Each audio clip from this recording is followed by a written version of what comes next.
बानी पीटीआई की बहनें सियासी मामलात को नहीं समझती। अलीमा खानम की बातों से शदीद इख्तलाफात हैं, किसी का दबाव बर्दाश्त नहीं किया जाएगा।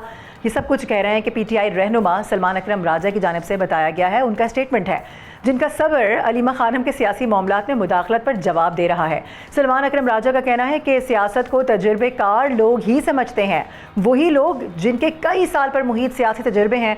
अलामा नासिर अब्बास की बात कर लें, इसके अलावा महमूद खान अचकज़ई को जानबूझकर खाइफ किया जा रहा है, जबकि पार्टी ने अलामा नासिर अब्बास और महमूद खान अचकज़ई को साथ लेकर चलना है। सलमान अकरम राजा ने कहा है कि सियासी कमेटी का फैसला दुरुस्त और पिंडी जलसा मंसूख करना अच्छा अमल था।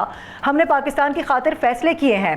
साथ ही उन्होंने पीटीआई से मुस्ताफ़ी होने का इंदिया भी दे दिया है। अब सवाल यह है कि क्या बानी के ख़ानदान और पार्टी के दरमियान इख्तलाफात नाकाबिले बर्दाश्त हद तक पहुँच चुके हैं। इसके पार्टी और बानी की रिहाई तहरीक पर क्या असरात हो सकते हैं? एहतिशाम उल हक साहब हमारे साथ ही मौजूद हैं, उनसे बात कर लेते हैं। एहतिशाम साहब, हम हर बार जब भी पीटीआई से रिलेटेड बात करते हैं किसी न किसी मसले पर बात करते हैं। आज एक और अहम मसला, गुज़िश्ता रोज़ जो हमने देखा कि सलमान अकरम राजा की जानिब से बड़े सख्त अल्फाज इस्तेमाल किए गए हैं और वो पार्टी से फिर मुस्ताफ़ी होने का इंदिया भी दे रहे हैं, ओहदे से मुस्ताफ़ी होने का इंदिया भी दे रहे हैं। कहा जा रहा है कि शायद वो 10,000 लोग जो अलीमा खानम जमा करना चाहती थी वो नहीं जमा कर सकी हैं अडियाला जेल की, तो वो फ्रस्ट्रेशन निकाली जा रही है। डू यू थिंक सो कि ऐसा ही है? देखिए मारूख, लाइटर नोट से बात शुरू करें तो जैसे मिडिल ईस्ट में जंग बंद कराने के हवाले से इजराइल का एक स्पॉयलर का रोल है, आज पीटीआई के अंदर ये बात की जा रही है कि लीमा बीबी का भी रोल स्पॉयलर का ही है। वो पार्टी के लोगों को इकट्ठा नहीं होना देना चाहती। वो अब्रप्टली जो सुन के आती हैं कहीं से जो समझती हैं वो आके बात कर देती हैं। देखिए अब कल की जो बड़ी इंटरेस्टिंग डेवलपमेंट है, जिस तरीके से कल पीटीआई की क़यादत ने प्रेस कॉन्फ्रेंस करनी थी, आपने देखा मोहम्मद ज़ुबैर साहब जो पीएमएलएन से इधर आ गए हैं, बुनियादी तौर पे एक इक़्तिसादी माहिर हैं, वो उन्होंने एक सादियात पे बात करनी थी, उन्होंने सियासी अमूर पे बात नहीं करनी थी। लेकिन अलीमा बीबी के बयान के बाद जिस तरीके से सलमान अकरम राजा, वो कहा जाता है कि वो भी एकदम से मुँहफट है, गुस्सा उनको आता भी है और उन्होंने बहुत सारी बातें कह दी हैं और उन्होंने कहा कि मैं बिल्कुल इनकी बातों से ला ताल्लुक़ का इज़हार करता हूँ अलीमा बीबी की। और वो कहते हैं कि मेरे दफ्तर में आके तीनों बहनों ने मिन्नतें की थी कि आएँ, तो फ्रॉड फंड पर मैं आ गया। एक तो ये बात है, एक बड़ा स्ट्रॉन्ग मैसेज पीटीआई के अंदर चला गया कि जी पीटीआई की में उनके इस वक्त जो पार्टी के लोग क़यादत कर रहे हैं और साथ साथ जहाँ पे सलमान अकरम राजा हैं, बैरिस्टर गौर हैं, अली ज़फ़र हैं और कुछ और लोग हैं, साथ साथ बात हो रही है अल्लामा नासिर की और अचकज़ई साहब की। अब ये जो कहा जा रहा है, कुछ मेरी इत्तलात हैं इस हवाले से, वो ये है कि जो अंदर से अडियाला जेल से ख़बर मुझे पता चली है मारूफ, वो ये है कि बड़ा वाज़ेह तौर पे इमरान खान साहब ने मैसेज किया, उन्होंने पैगाम जो दिया, उन्होंने कहा कि जी किसी सूरत में भी इस्लामाबाद का रुख नहीं करना।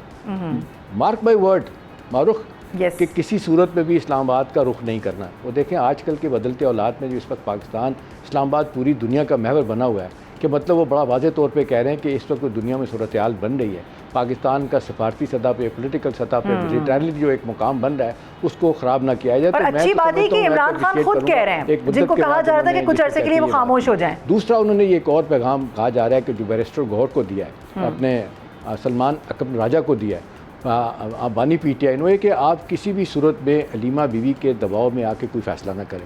और वो सियासी बातें करने से उनको मैंने मना भी किया था, फिर दोबारा बातें कर रही हैं। फिर देखें पार्टी के अंदर मारूफ बड़ी तेज़ी से तब्दीलियाँ आ रही हैं। वही लतीफ़ खोसा साहब जो कहते थे हम जलसे जुलूस करेंगे, हम अडियाला जाएंगे, 15,000 वीज़ा जत्था जाएगा, वो कहते जी हम उधर क्यों जाएँ, हमारा काम ही नहीं है ये सब कुछ करना, हम तो सिर्फ चाहते हैं कि बानी पीटीआई की अदालतों से उनको जो रिलीफ मिल सकता है वो मिले। तो देखिए डिस्टेंस कर रहे हैं बड़ी तेज़ी के साथ जो इस वक्त टॉप लीडरशिप है, उनको अंदाज़ा हो गया है कि जो हालात इस वक्त पैदा हो चुके हैं, पीटीआई की लीडरशिप अगर सही फैसले नहीं करती, और वो जो लोग, बल्कि ये भी बात बताई गई है कि अपना जो 9 तारीख का जो जलसा रखा था फैसल अफरीदी ने, इस पर भी कहा जा रहा है कि बानी पीटीआई ने जिसको कहते हैं नाराज़गी का इज़हार किया और उनको कहा है कि आइंदा आपने जब भी कुछ करना है तो अल्लामा नासिर और अचकज़ई से पूछे बगैर आपने कोई काम नहीं करना। तो सूरत हाल इस वक्त ये बता रही है कि पीटीआई के अंदर भी कुछ लोगों ने कहना शुरू कर दिया जो पहले नहीं कहते थे कि जी देखें ये मोमेंट पाकिस्तान का है, दिस इज़ पाकिस्तान मोमेंट।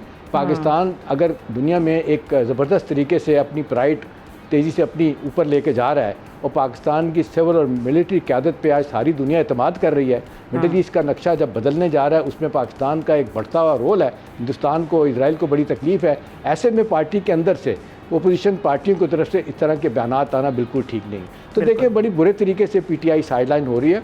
एक अरसे के बाद मैं देख रहा हूँ एक रूड अवेकनिंग कहें पीटीआई के अंदर मारूख आ रही है कि हमें बहुत नुकसान हो रहा है। हमें एक जो अब इमरान खान तो नहीं है, लीमा बीबी जिस तरह बातें करती हैं, ना उनका सियासी वुमेन है, ना वो चीज़ों को समझती हैं। और पहले भी उन्होंने कहा था 10 से 15 हज़ार बंदे लेके जाएं। फिर उनको गुस्सा है कि मैं कहती हूँ 10 से 15 हज़ार बंदे अडाला लेके जाएं, क्यों नहीं जाते? तो सारी लीडरशिप उनकी कह रही है कि हम नहीं लेके जाएंगे।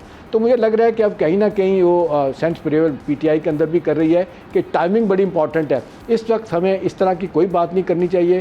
पूरी कौम, सारी सियासी जमातें, मीडिया, सिविल सोसाइटी जब इकट्ठे हो रहे हैं इस नाजुक मौके पे कि ईरान और अमेरिका की जंग बंद करवाने में पाकिस्तान का बढ़ता और रोल है। बिल्कुल एहतशाम साहब, मैं ये भी जानना चाह रही थी कि डिफरेंट आवाज़ें आती हैं उन्हें बंद होना चाहिए। राइट, जो खबर आप अडियाला जेल वाली दे रहे हैं, जो आपके जराए बता रहे हैं, अच्छी बात यह है कि इमरान खान साहब की जानिब से खुद कहा जा रहा है कि ऐसा ना करो। यानी हम कह सकते हैं कि थोड़ा सा तसलसल और थोड़ा सा ठहराव उनकी पर्सनैलिटी में आया है। जिस तरह से कहा जा रहा था कि जो मामला जिस तरह से चल रहे हैं उसको चलने दिया जाए, जो होगा देखा जाएगा, कम अज़ कम हमारी मईशत चलती रहेगी। और इस वक्त जो पाकिस्तान का किरदार है वो उसको अंडरस्टैंड कर रहे हैं। जी, एक तो ये है हमारे को, दूसरा ये है कि अब देखें जिस तरीके से उनसे दो लोग मिलते हैं और मुलाकातें होती हैं, कुछ उनके जो वकला हजरात हैं जो हमें बताते हैं या हमारे ज़रायों को बताते हैं, वो तो बड़ा वाज़ेह तौर पे बता रहे हैं कि ये इस मौजूदा सूरत हाल में हम किसी तरीके से भी कोई एहतजाज करके, एहतजाज भी नहीं हो सका। आपने देखा एक मुद्दत हो गई है, पंजाब बिल्कुल इररिलेवेंट हो गया है, वहाँ पे कोई क़यादत वहाँ पे रही नहीं है। अब ज़्यादातर जिनकी गिरफ्तारियाँ हो चुकी हैं वो और हैं। आज जाके केपी रह गया, वहाँ पे भी कहा जा रहा है कि केपी 13 साल के रूल के बाद वहाँ पे भी कोई काम नहीं हुआ। उनको यही कहा जा रहा है कि भाई आप, अच्छी बात है, एक आध आखिरी मीटिंग में हमने देखा केपी के चीफ मिनिस्टर जो है उन्होंने यहाँ पे चारों वज़रा आला के साथ बैठे हैं, तो ये कहा जा रहा है बहुत अच्छी बात। यही कहा जा रहा है कि भाई एक कोऑर्डियल रिलेशनशिप तो आप सेंटर के साथ रखें ना। ये उठते बैठते आप एक्यूज़ करते हैं, उठते बैठते आप क्रिटिसाइज़ करते हैं और अल्टीमेटली आपको पता चलता है कि आपको सियासी नुकसान आपका खुद अपना होता है। बिल्कुल। तो देखिए सियासत में तो कोई चीज़ मारूख ऐसी नहीं होती कि आप वन साइडेड फैसले कर लें। यहाँ पे भी गिव एंड टेक है, यहाँ पे भी आप रवैयों में तब्दीली लेके आते हैं तो सब कुछ होता है। पाकिस्तान की सियासत में तो हमेशा यही रहा है, कोई नई चीज़ तो नहीं है। जब अपोजिशन के लोग गवर्नमेंट में आते हैं तो गवर्नमेंट में जो लोग पहले होते हैं उनको जेलों में बंद करते हैं। इमरान खान ने भी आपने देखा पीटीआई के लोगों को, अपना पीपल्स पार्टी के नून के लोगों को अंदर किया था। उसके बाद वो तो यहाँ तक जनरल बाजवा को कहते थे, जो उन्होंने कहा कि सबसे बड़ा पाकिस्तान का मसला क्या है, जनरल बाजवा ने कहा इकॉनमी, वो कहते नहीं पाकिस्तान की अपोजिशन, इन सबको अंदर बंद करें। उन्होंने कहा मेरे पास कोई ऐसा हल नहीं है, ना मेरे पास कोई आइनी कानूनी जवाब है मैं काम करूँ, आइन में तरमीम कर दें तो मैं कर सकता हूँ। तो देखें अब कहते हैं कि जी, तो अब जिस तरीके से चीज़ें शेप अप हो रही हैं उसमें तो अब यही लग रहा है कि अब ठहराव आएगा। मारूफ पीटीआई की क़यादत जिस तरीके से सिग्नल मैसेजिंग पोस्टरिंग कर रही है तो ज़ाहिर है उनके लिए भी आइंदा के लिए बहुत कुछ चीज़ें ठीक हो सकती हैं, उनकी पार्टी के लिए ठीक हो सकती हैं।